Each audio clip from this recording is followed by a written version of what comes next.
Eu os convido a abrir a palavra do Senhor mais uma vez, agora no texto que servirá de base para a nossa mensagem desta noite, que se encontra no livro de Esther. Nós vamos ler o fim do capítulo 2, desde o verso 21 do capítulo 2, até o final do capítulo 3, o verso 15 do terceiro capítulo. Livro de Esther, capítulo 2, a partir do verso 21, até o final do capítulo 3, verso 15. Eu farei a leitura, peço aos irmãos que acompanhem a leitura da palavra do Senhor e recebam com fé esta que é a palavra do nosso Deus. Ela diz assim: Naqueles dias, estando Mordecai sentado à porta do rei, dois eunucos do rei, dos guardas da porta, Bigtã e Teres, sobremodo se indignaram e tramaram atentar contra o rei Assuero. Veio isso ao conhecimento de Mordecai, que o revelou à rainha Esther, e Esther o disse ao rei em nome de Mordecai. Investigou-se o caso e era fato. E ambos foram pendurados numa forca. Isso foi escrito no livro das crônicas perante o rei. Depois dessas coisas, o rei Assuero engrandeceu a Amã, filho de Amedata, Agagita, e o exaltou e lhe pôs o trono acima de todos os príncipes que estavam com ele. Todos os servos do rei que estavam à porta do rei se inclinavam e se prostravam perante Amã, porque assim tinha ordenado o rei a respeito dele. Mordecai, porém, não se inclinava nem se prostrava.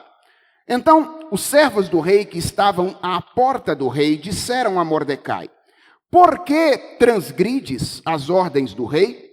Sucedeu, pois, que dizendo-lhe eles isto, dia após dia, e não lhes dando ele ouvidos, o fizeram saber a Amã, para ver se as palavras de Mordecai se manteriam de pé, porque ele lhes tinha declarado que era judeu. Vendo, pois, Amã que Mordecai não se inclinava, nem se prostrava diante dele, encheu-se de furor. Porém, teve como pouco nos seus propósitos o atentar apenas contra Mordecai, porque lhe haviam declarado de que povo era Mordecai. Por isso procurou Amã destruir todos os judeus, povo de Mordecai, que havia em todo o reino de Assuero. No primeiro mês, que é o mês de Nisã, no ano 12º do rei Assuero, se lançou o pur, isto é, sortes perante Amã, dia a dia, mês a mês, até ao 12º, que é o mês de Adar. Então, disse Amã ao rei Assuero: Existe espalhado, disperso entre os povos, em todas as províncias do teu reino, um povo cujas leis são diferentes das leis de todos os povos e que não cumpre as do rei, pelo que não convém ao rei tolerá-lo. Se bem parecer ao rei, decrete-se que sejam mortos, e nas próprias mãos dos que executarem a obra, eu pesarei 10.000 talentos de prata para que entrem nos tesouros do rei. Então o rei tirou da mão o seu anel, deu a Amã, filho de Amedata, Agagita, adversário dos judeus, e lhe disse: Essa prata seja tua, como também esse povo, para fazeres dele o que melhor for de teu agrado. Chamaram, pois, os secretários do rei, no dia 13 do primeiro mês, e segundo ordenou Amã, tudo se escreveu aos sátrapas do rei, aos governadores de todas as províncias e aos príncipes de cada povo. a cada província no seu próprio modo de escrever, e a cada povo na sua própria língua. Em nome do rei Assuero se escreveu, e com o anel do rei se selou. Enviaram-se as cartas por intermédio dos correios a todas as províncias do rei, para que se destruíssem, matassem e aniquilassem de vez a todos os judeus, moços e velhos, crianças e mulheres, em um só dia, no dia 13 do 12º mês, que é o mês de Adar, e que lhes saqueassem os bens. Tais cartas encerravam o traslado do decreto para que se proclamasse a lei em cada província. Esse traslado foi enviado a todos os povos para que se preparassem para aquele dia. Os correios, pois, impelidos pela ordem do rei, partiram incontinenti, e a lei se proclamou na cidadela de Suzã. E o rei e Amã se assentaram a beber, mas a cidade de Suzã estava perplexa. Vamos orar mais uma vez, irmãos. Senhor, é diante da tua palavra que nós estamos e nós somos o teu povo, a habitação do teu Espírito Santo. Sabemos que dependemos do Senhor em todos os momentos da vida e em momentos como este dependemos de ti de maneira toda especial, porque precisamos ouvir a tua voz, queremos ser edificados pelo poder da tua palavra. Fala conosco, portanto, Senhor, enquanto nós meditamos nesta passagem, é a nossa oração, é o nosso pedido encarecido que fazemos em nome de Jesus. Amém. Irmãos, não existe boa história sem crise. A crise é, por assim dizer, o núcleo de uma boa história. Como nós já vimos, Esther tem uma crise logo no primeiro capítulo, que é aquela protagonizada pela rainha Vasti. Mas ela foi tão rapidamente contornada pelo Império da Pérsia, que nem conta como uma crise real. Uma história que se preze precisa de uma crise maior. E a crise da história de Esther nasce exatamente aqui no capítulo 3, que é o texto que nós lemos hoje. Nós vamos considerar este capítulo nessa noite, e o meu desejo é que nós possamos ver e aprender com este capítulo a respeito da nossa vida na tensão entre os dois reinos. Somos filhos de Deus, mas vivemos na cidade dos homens sob o desafio de viver como filhos de Deus nesta cidade. O capítulo começa com uma atitude de Assuero, capítulo 3. Nós não sabemos exatamente por que cargas d'água Assuero resolve honrar e conceder poder a um homem chamado Amã. O verso de número 1 do capítulo 3 diz que Assuero pôs o trono de Amã acima de todos os príncipes. Ou seja, o autor do livro de Esther começa o capítulo 3 nos dizendo que Assuero resolveu fazer de Amã uma espécie de primeiro-ministro do Império da Pérsia naquela ocasião. E o verso de número 2 diz que ele ordenou a todos aqueles que trabalhavam no palácio que concedessem honra a Amã, que honrassem a este homem, se curvando perante ele. Ao que tudo indica, a essa altura, Mordecai era um dos homens que trabalhavam no palácio. Existe uma expressão aí que aparece tanto no verso 21 do capítulo 2, quanto no verso 2 do capítulo 3, que aponta para isso. Mordecai estava à porta do rei. Essa expressão, ao que tudo indica, significa que Mordecai era uma espécie de trabalhador do palácio, uma espécie de porteiro do palácio naquela ocasião. E o texto nos diz que, enquanto todas as pessoas se submetiam sem maiores dificuldades àquela ordem de Assuero relacionada a Amã. Ou seja, enquanto todas as pessoas não viam nenhum problema em honrar Amã, em se curvar perante ele, Mordecai decidiu se rebelar contra essa ordem e resolveu não cumprir essa ordem de Assuero. A pergunta que não quer calar aqui de início é: isso era o que ele deveria ter feito? Quando Mordecai toma essa decisão, ele está agindo de maneira correta? De imediato, essa parece ser uma pergunta fácil. Mas, irmãos, quando nós olhamos para o texto com cuidado, nós percebemos que ela é uma pergunta difícil, que nos conduz à primeira grande lição que eu gostaria de compartilhar com vocês nesta noite. E a lição é a seguinte: é a de que a vida na tensão entre os dois reinos implica muitas vezes decisões difíceis. Eu vou repetir. A vida na tensão entre os dois reinos implica muitas vezes decisões difíceis. Bem, como eu disse, de imediato, a nossa tendência é olhar para essa atitude de Mordecai e responder a essa pergunta positivamente, dizendo: sim, Mordecai agiu corretamente e fez aquilo que ele deveria fazer nessa ocasião. Isso porque, na maioria das vezes, nós costumamos pressupor que o que nós temos diante de nós aqui é um dilema religioso. E que Mordecai entendeu isso e, portanto, não quis negociar a sua fidelidade ao Senhor nesta ocasião.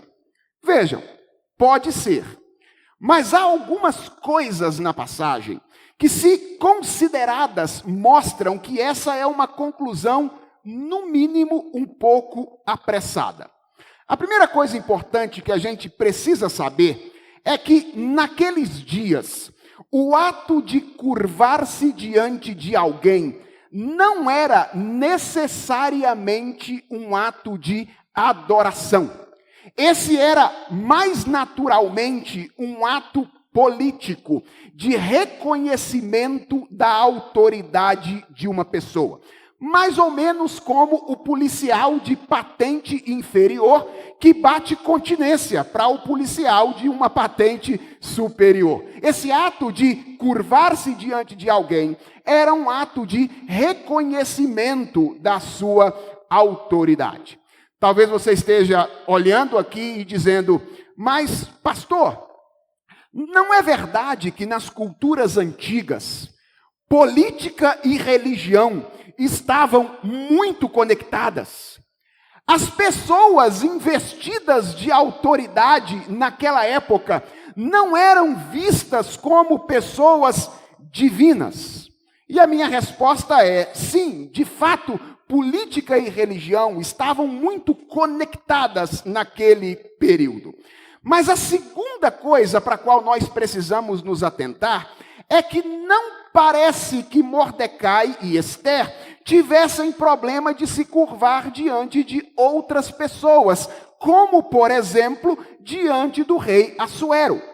Quando nós chegarmos ao capítulo 8, que é o capítulo em que Ester adentra a presença do rei para fazer o seu pedido, nós vamos ver Ester fazendo isso, curvando-se diante de Assuero para pedir que o seu povo seja poupado naquela ocasião. Ela não tem dificuldade de reconhecer a autoridade de outras pessoas ao longo de toda a passagem.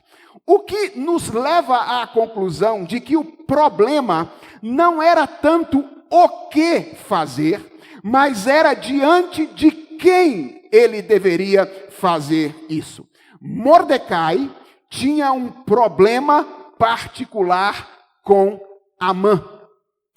Alguns estudiosos acreditam que o problema era ciúmes. E vejam, o arranjo do texto pode de fato nos encaminhar nessa direção. Você percebeu como é que o autor da passagem encaminha a narrativa de uma maneira bem interessante aqui? O capítulo 2 termina com Mordecai salvando a vida de Assuero de um atentado que estava sendo tramado por 2 membros da guarda real. E o texto não descreve que Mordecai tenha sido recompensado por aquilo que ele fez. Aliás, o texto termina dizendo que a única coisa que aconteceu foi que este ato foi registrado no livro das crônicas do Império da Pérsia naquela ocasião. Onde era de se esperar que Mordecai fosse honrado, nós não temos honra a Mordecai. E aí, logo no capítulo 3, verso 1, o que nós encontramos? O rei honrando Amã. Ou seja, o rei atribuindo um lugar de destaque no reino da Pérsia a este homem chamado Amã. É com base nesse arranjo que alguns estudiosos então argumentam que, ao se recusar reconhecer Amã, Mordecai estava aqui revelando o seu ressentimento possível com Assuero e estava revelando algum tipo de ciúme para com Amã. Pode ser?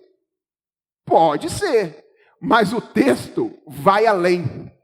O texto aponta para a existência de um problema histórico de natureza política. Veja quem era Amã. O texto nos dá 2 informações sobre este homem. A primeira informação, aí no verso 1, é o nome do seu pai. Ele era filho de Amedata. E a segunda informação que o texto dá é a sua descendência. Ele era um agagita, ou seja, ele era um descendente de Agag. E a pergunta é, você se lembra quem foi este homem? Quem foi Agag? Agag foi um amalequita, um membro do povo de Amaleque. O povo que resistiu a Israel no deserto do Sinai, quando o povo de Israel havia saído do Egito em direção à terra prometida, e que foi amaldiçoado por Deus e condenado à extinção, lá em Êxodo, no capítulo 17, do verso 8 até o verso de número 16. Mas ele não foi apenas um amalequita, ele foi um rei do povo de Amaleque. Rei, atenção, que foi poupado por Saul contra a vontade de Deus, que havia enviado o exército de Israel para cumprir a sua sentença contra aquele povo resistente. Razão pela qual Saul, de cuja família descende Mordecai, foi rejeitado pelo Senhor e perdeu o trono de Israel. Muitos estudiosos entendem que a decisão de Mordecai aqui tem a ver com isso. Curvar-se para Assuero não era tanto um problema para ele, mas para Amã era, porque isso significava se submeter a um inimigo histórico, odiado de seu povo e odiado especialmente da sua família. E de fato, essa pode ter sido mesmo a maior razão, porque quando os outros trabalhadores do palácio tentam convencer Mordecai a mudar de ideia, a razão que ele oferece é: eu sou judeu. Sim, isso pode significar: eu sou servo do Deus verdadeiro e eu não posso me curvar diante dos ídolos. Mas também pode significar: eu jamais vou reconhecer a autoridade de um amalequita, eu jamais vou reconhecer a autoridade de um agagita. Então, a pergunta é: Mordecai deveria ter feito isso? É difícil responder. E isso nos ensina que neste mundo criado por Deus, mas onde o pecado se faz presente, tanto fora quanto dentro de nós, tomar decisões nem sempre é algo tão simples quanto nós gostaríamos que fosse. As circunstâncias internas e externas, às vezes, irmãos, fazem da aplicação da vontade de Deus algo extremamente desafiador para nós. Atenção, deixa eu fazer um parêntese aqui. Eu preciso declarar que existem situações em que não há qualquer dificuldade. E a distinção entre obediência e desobediência é mais do que óbvia. E nós, às vezes, vemos cristãos usarem a existência de dificuldade para desobedecer quando era claro que eles deveriam obedecer. Então, por exemplo, não existe uma ocasião na vida humana em que a pornografia ou o adultério se tornem saídas legítimas para os desejos sexuais. Isso é claro, isso não é difícil. A corrupção nunca pode ser vista por um cristão como um caminho legítimo para atingir uma vida confortável. Isso não é difícil, isso é simples, está claramente revelado. A mentira jamais deve ser considerada por um cristão como a solução para os seus erros do passado. Todas essas coisas, elas são óbvias, elas são indiscutíveis, elas são preto no branco. E tentar misturar as cores aqui é causar confusão. No entanto, vivendo como filhos de Deus na cidade dos homens, mais frequentemente do que nós gostaríamos, nós nos vemos diante de circunstâncias para as quais não há uma resposta categórica simples e a respeito das quais crentes fiéis podem legitimamente chegar a conclusões diferentes. Por exemplo, em que candidato votar nas próximas eleições? Isso não é claro, isso não está claramente revelado. Como único cristão da minha casa, eu devo participar das festas de família que não são o que eu gostaria que fossem? Como é que eu faço? Vou em amor à minha família ou eu deixo de ir? Percebe? Essa não é uma situação simples. O que é que eu devo fazer se eu começo a desconfiar, atenção, não é certeza, mas se eu começo a desconfiar de que a empresa em que eu trabalho está envolvida em corrupção, embora nada ilegal me seja exigido diretamente? Saio de imediato? Fico e tento conversar com alguém? Ou permaneço? Percebem? São situações difíceis para as quais não há uma resposta definitiva e tão clara. Situações assim não são preto no branco. Elas têm tons de cinza. E nós precisamos reconhecer que elas existem. Esta é a primeira lição que eu quero que você guarde na mente hoje.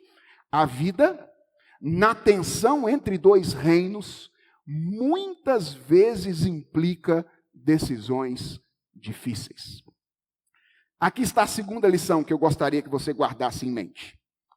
Na tensão entre os dois reinos, decisões difíceis são necessárias e podem ter consequências maiores do que nós imaginamos. Essa é a segunda lição. Embora essas decisões sejam difíceis, elas precisam ser tomadas. E quando elas são tomadas, elas podem ter consequências maiores do que nós imaginamos. Pastor, e aí, você vai ficar em cima do muro quanto a se Mordecai tinha ou não tinha que ter feito aquilo? Não, eu não vou ficar em cima do muro. Eu vou tentar responder a pergunta. Não sei se exatamente como você esperava que eu respondesse, mas eu vou tentar responder. Afinal, Mordecai fez o que deveria nesta ocasião? E minha resposta é, por um lado, sim. Eu vejo a atitude de Mordecai aqui como um posicionamento necessário. Em algum momento, alguém precisava comunicar à Pérsia que havia um povo no império que tinha outras lealdades primordiais e que não seria leal ao império sem reservas. E a postura de Mordecai fez isso. Quando Mordecai toma aquela postura, naquela ocasião, ele está comunicando a Assuero que há um povo do império que não será leal a ele de maneira irrestrita, que tem um Deus a quem serve e que, portanto, está disposto a desobedecer às ordens do rei, caso seja necessário para que Deus seja obedecido. Agora, por outro lado, eu não estou seguro de que Mordecai tenha acertado no time. Sabe, eu consigo entendê-lo, mas eu acho que talvez Mordecai não tenha conseguido, neste momento, escapar aos demônios étnicos e familiares do passado. E talvez ele tenha traçado uma linha de corte numa questão que talvez era secundária naquela ocasião. Afinal de contas, veja, Amã tinha sido nomeado pelo imperador. Bem ou mal, ele tinha autoridade legítima naquela ocasião. Se o que estava sendo requerido era, de fato, uma saudação civil, o reconhecimento de autoridade, então Assuero não tinha feito uma exigência necessariamente comprometedora. E além disso, Mordecai deveria se lembrar de que se ele estava agora diante do dilema de sujeitar-se a um inimigo histórico da sua família, era por causa do pecado dela que isso estava acontecendo. Saul poupou Agag quando Deus disse que ele não deveria fazê-lo. Então, eu estou dizendo isso para deixar claro que me parece que reconhecer a autoridade política de Amã era uma questão secundária, étnica e politicamente difícil, mas uma questão secundária naquela ocasião. Mordecai entendeu que deveria endurecer e o resultado não foi bom. O texto diz que os colegas de trabalho dele levaram a informação a Amã, e Amã não se satisfez em planejar vingança apenas contra Mordecai. Ele resolveu elaborar um plano para aniquilar todos os judeus que viviam na Pérsia naquela ocasião. Irmãos, é curioso como são os reinos deste mundo, não é verdade? Eles sofrem de transtorno bipolar. Na mesma hora em que eles são defensores da liberdade, tolerantes em relação às diferenças, permitem que cada um viva de acordo com a sua consciência. Quando a consciência de alguém se choca com a autoridade deles, então se prepare, porque de uma hora para outra o império contra-ataca e a proporcionalidade não é um dos fortes ou uma das marcas fortes dos reinos deste mundo. Uma multidão paga pela atitude de uma pessoa. Irmãos, nós precisamos considerar com calma essas duas primeiras lições desta passagem. A vida na tensão entre dois reinos implica decisões difíceis e necessárias, cujos efeitos podem ser maiores do que nós costumamos imaginar. A pergunta é: o que isso significa para nós em termos de aplicação? Pelo menos 4 coisas diferentes. Primeiro, isso significa que nós precisamos andar com o Senhor. Nós precisamos cultivar a nossa comunhão pessoal com Deus. Sabe, irmãos, às vezes eu acho que a gente vê a vida cristã como se ela fosse um processo automático de aplicação de princípios teóricos. Ou seja, eu tenho determinados princípios teóricos, e então se eu os conheço, eu estarei sempre habilitado a aplicar a todas as circunstâncias da minha vida. E eu creio que ver Mordecai colocado nessa situação, no meio das suas motivações, no meio das circunstâncias externas, no meio daquela cultura, nos leva à consciência de que a vida cristã não é meramente um processo mecânico de aplicação de determinados princípios racionais, é muito mais do que isso. É o relacionamento real com uma pessoa. Ser cristão e agir como um cristão no mundo é ser pessoalmente dirigido pelo Senhor, é ser guiado pessoalmente, individualmente por Deus ao discernimento sobre como nós devemos agir em cada situação. E para isso, nós precisamos de comunhão com Deus. Nós precisamos andar com o Senhor. Em segundo lugar, compreender essas duas lições significa que nós precisamos ser humildes. Precisamos ser humildes. Isso significa, em primeiro lugar, reconhecer que por mais que nós saibamos das coisas, nós somos míopes. E nós precisamos continuar crescendo no conhecimento de Deus e no conhecimento da sua revelação, dia após dia. Nós podemos conhecer muito de Bíblia, podemos conhecer muito de teologia, mas nunca teremos conhecido o suficiente para saber como agir em todas as circunstâncias da nossa existência. Precisamos ser humildes. E depois, ser humilde significa que nós devemos evitar o juízo apressado e a condenação definitiva de irmãos que pensam diferente de nós a respeito de questões difíceis. Às vezes nós somos muito apressados para condenar determinadas posições, condenar determinadas ações, sem perguntar quais são as razões que levaram alguém a pensar ou agir daquela maneira.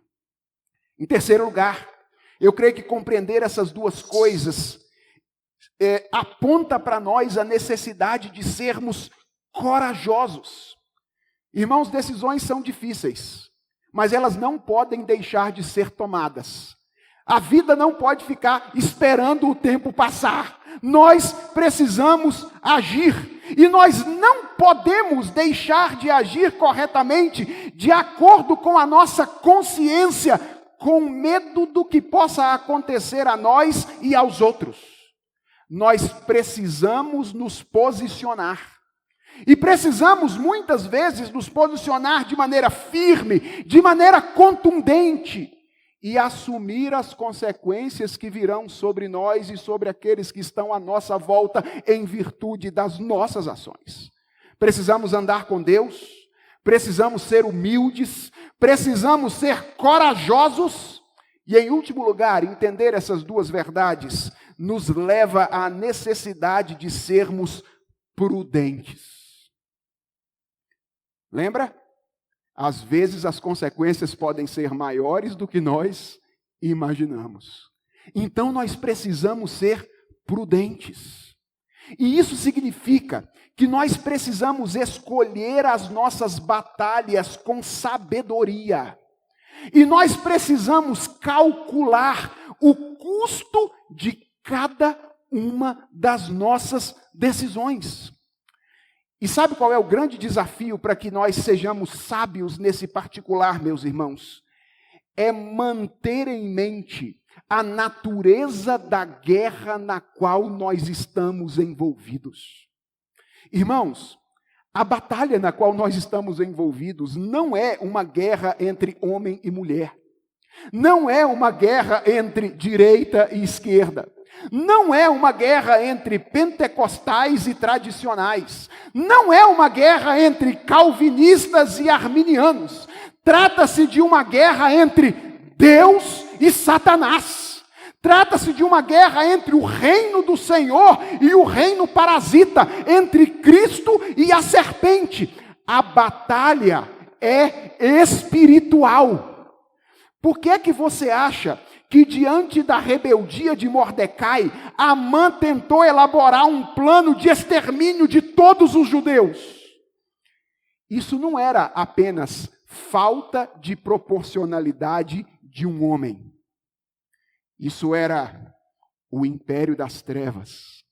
Satanás agindo por trás desta situação cultural para tentar pôr fim ao plano de Deus de trazer ao mundo aquele que esmagaria a sua cabeça no futuro.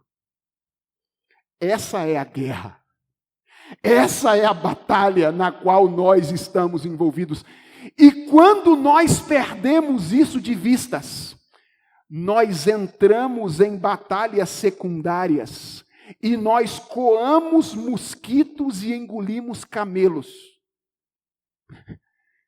Como Mordecai, nessa situação, nesse momento, que se recusava a bater continência para Amã, mas aparentemente não via qualquer problema em que a sua sobrinha filha se tornasse um dos brinquedos de Assuero. Nós precisamos garantir que nós estamos lutando pelo reino de Deus e não por nós mesmos, não pelo nosso próprio reino, porque muitas vezes nós demonstramos estar lutando pelo reino de Deus externamente, mas na verdade estamos lutando para que o nosso reino, o nosso nome se estabeleça. E deixa eu te dar uma estratégia prática para isso. Antes de decidir entrar numa batalha, faça duas perguntas. Duas perguntas. A primeira é: como a glória de Deus está sendo atingida aqui? Essa é a primeira pergunta. E a segunda é: que princípios da palavra de Deus estão sendo quebrados aqui? Se você conseguir responder essas palavras claramente, então siga em frente, entre na batalha e lute pela glória de Deus e pela verdade da palavra dele. Mas se você não conseguir, há grandes chances de você estar confundindo o seu reino com o reino de Deus e projetando um sobre o outro. Nós precisamos disso, irmãos. Precisamos aprender essas lições. E com elas precisamos ser estimulados hoje a buscar andar com o Senhor, buscar a graça da humildade, buscar a graça da coragem e buscar a graça da prudência, para lutarmos pelo estabelecimento do reino de Deus, ao invés do estabelecimento do nosso reino. Mas o texto nos ensina ainda uma lição final. Depois de ensinar essas duas lições mais relacionadas à nossa vida na cultura, o texto nos ensina que o inimigo, o nosso real inimigo, é poderoso e articulado. Mas as suas armas não são suficientes para promover a nossa destruição. Vivendo na vida entre dois reinos, nós estamos enfrentando um inimigo poderoso e articulado. Mas as suas armas não são suficientes para promover a nossa destruição. Irmãos, pode ser que Mordecai não tenha sido o mais prudente nessa ocasião. Mas cá para nós, Amã está muito longe de ser bonzinho. Muito longe. Amã tinha uma sede de vingança impressionante. E ele estava disposto a manipular a tudo e a todos para satisfazer a sua sede de vingança. E sabe o que o texto vai mostrar para nós, de maneira belíssima? É que ele não teve muita dificuldade para encontrar apoio para dar vazão à sua ira. Primeiro, Amã encontra apoio na religião. Isso mesmo, na religião institucional do seu império. Ao que tudo indica, Amã promove uma identificação do seu desejo de matar os judeus com o desejo dos deuses.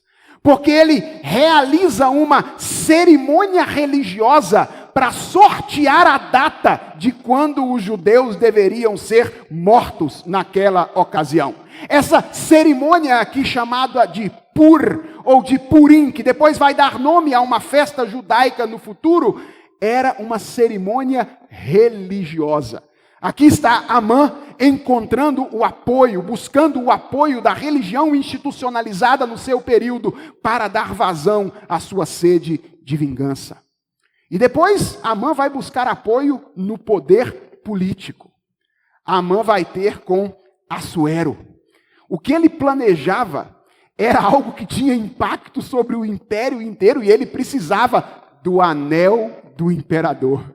Ele precisava da concordância do imperador. E sabe o que é impressionante no relato? O impressionante é a facilidade com que ele consegue isso. Amã vai ter com Assuero, aí no verso 8, com uma descrição vaga e mentirosa. Mentirosa por quê? Porque ela é uma generalização. O texto diz que um homem não cumpria a ordem de Assuero, mas ele vai ter com o rei dizendo que havia um povo inteiro que não cumpria a ordem de Assuero. E preste atenção, aquele um homem tinha desobedecido uma ordem de Assuero, mas ele vai ter com Assuero dizendo que aquele povo todo não obedecia todas as ordens do rei. Ele vai então ter com Assuero com uma descrição mentirosa e uma descrição vaga. Você percebe no verso 8 que ele nem diz que povo é esse. Existe um povo aí no meio dos outros que não faz aquilo que o Senhor manda. E isso foi suficiente. Foi suficiente. Essa descrição vaga e mentirosa convenceu o coração de Assuero. Porque, irmãos, como é comum entre os governadores desse mundo, Assuero não estava lá muito preocupado com o que estava acontecendo com as pessoas sob a sua liderança. Ele estava preocupado consigo mesmo, no sentido mais egoísta da palavra. E o texto mostra isso de uma maneira extremamente irônica, mostrando o nível de preocupação de Assuero com o alvoroço causado pela publicação do plano de Amã. Você percebeu isso? O texto continua dizendo que Assuero entrega o anel para Amã, dá plenos poderes, assina o cheque em branco. Então Amã envia cartas para todas as províncias do império em nome do Assuero, determinando que no dia 13 do mês de Adar, que era o 12º mês, portanto, 11 meses à frente, todos os judeus fossem mortos e autorizando aqueles que matassem os judeus a saquearem os seus bens. E o texto termina dizendo que a cidade ficou perplexa, sem entender o que estava acontecendo. E o que Assuero estava fazendo enquanto a cidade estava perplexa? Tomando a sua pinga. É isso mesmo. Ele está curtindo a área de lazer do palácio. O circo está pegando fogo. E ele está curtindo a área de lazer do palácio, tomando o seu vinho com o seu amigo Amã. É o que fazem os governantes deste mundo. Eles não estão interessados fundamentalmente nos bens ou no bem das pessoas. E assim, a sorte é lançada. Através da estrutura cultural do império. E contando com a letargia do seu governante, o futuro do povo de Deus estava traçado. E lembra? Nós estamos no reino medo-persa. É daqui que vem a expressão, é a lei dos medos e dos persas. ela jamais pode ser revogada. Amã só não contava com o que diz Provérbios, capítulo 16, verso 33. Um texto que diz assim: a sorte se lança no regaço, mas do Senhor procede toda decisão. 11 meses. Por acaso? Claro que não. 11 meses. Dos dados até o dia da execução do povo judeu. Tempo de sobra para que o plano redentor de Deus se desenrole no Império Persa. E para que Deus deixe nítido o engano de Assuero quando ele disse a Amã: seja teu esse povo para fazeres o que for do teu agrado. Não, não. O povo de Deus nunca para na mão de ninguém. Oportunamente, nós vamos ver nos próximos capítulos como essa situação vai ser revertida pela providência de Deus. Hoje, o que nos importa perceber aqui, o inimigo conta com muitas armas para atentar contra o plano de Deus e contra aqueles que nele estão incluídos. Homens vingativos, governantes irresponsáveis, práticas religiosas utilitárias, estruturas de poder corrompidas, tudo isso pode se tornar armas na mão do inimigo das nossas almas. E algumas vezes, a isso se soma a nossa própria precipitação e pecado. Mas ele não obterá a vitória, porque nós somos do Senhor. Ao contrário do que Assuero disse a Amã, seja teu este povo, nós somos do Senhor. Nós pertencemos a Ele. E Ele nos protege do início ao fim. E meus irmãos, cá para nós, talvez essa seja a maior das ironias, no bom sentido. Porque ao contrário de Assuero, que sem motivos permitiu uma perseguição de morte ao povo judeu, Deus tinha todas as razões para ser contra nós. Nós o rejeitamos. Nós recusamos a reconhecer o seu senhorio e a nos submeter integralmente à sua vontade. Ao contrário de Amã, o nosso inimigo tinha razões suficientes para nos acusar diante de Deus e justificar o nosso extermínio. Com toda razão, o grande rei poderia promulgar um decreto de destruição contra nós. Mas o que ele fez? Por causa da sua graça. O que ele fez por causa da sua misericórdia? Ele não deu ouvidos às acusações de Satanás. Ele tomou o seu próprio filho, mais precioso do que qualquer anel de sinete, e ele o entregou aos inimigos. Aquilo que o inimigo desejava ver acontecer conosco, aconteceu com o próprio Deus.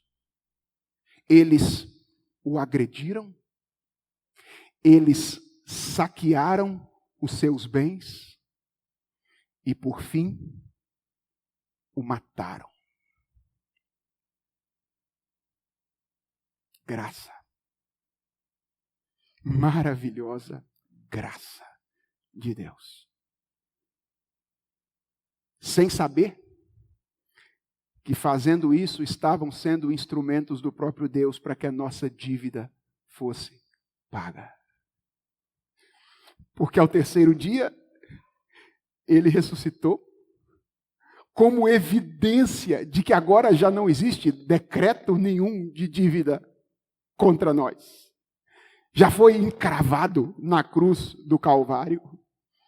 E agora, ao invés de sentenças de morte, o que chega pelos correios aos quatro cantos da terra é a mensagem de vida sobre a existência de um reino onde a vida se desenrola sob valores diferentes daqueles sob os quais se desenrola a vida nos palácios da Pérsia. Ao invés de egoísmo, doação. Ao invés de vingança, perdão. Ao invés de escravidão, liberdade. E é assim que nós respondemos aos reinos desse mundo que insistem em atentar contra a nossa vida. Como? Com ressentimento, com ira, com agressividade. Não como o nosso Redentor, oferecendo-lhes o caminho da vida. Nós somos as cartas vivas, o sistema postal de Deus que leva essa mensagem de vida aos quatro cantos do mundo, através das palavras e através das nossas ações. Irmãos, não nos esqueçamos disso. Por vezes, como igreja, diante da pressão que o mundo faz sobre nós queremos responder na mesma moeda. Atenção, o nosso poder não está em responder na mesma moeda. Ao invés de viver de maneira ressentida e vingativa, nós somos chamados por Deus a viver como pessoas que amam e que apresentam através do seu exemplo e das palavras o caminho da vida a todos aqueles que se aproximam de nós com sede de morte. Por quê? Porque a vingança pertence ao Senhor, como vai ficar claro nos próximos domingos, a partir do capítulo 4. Vamos orar?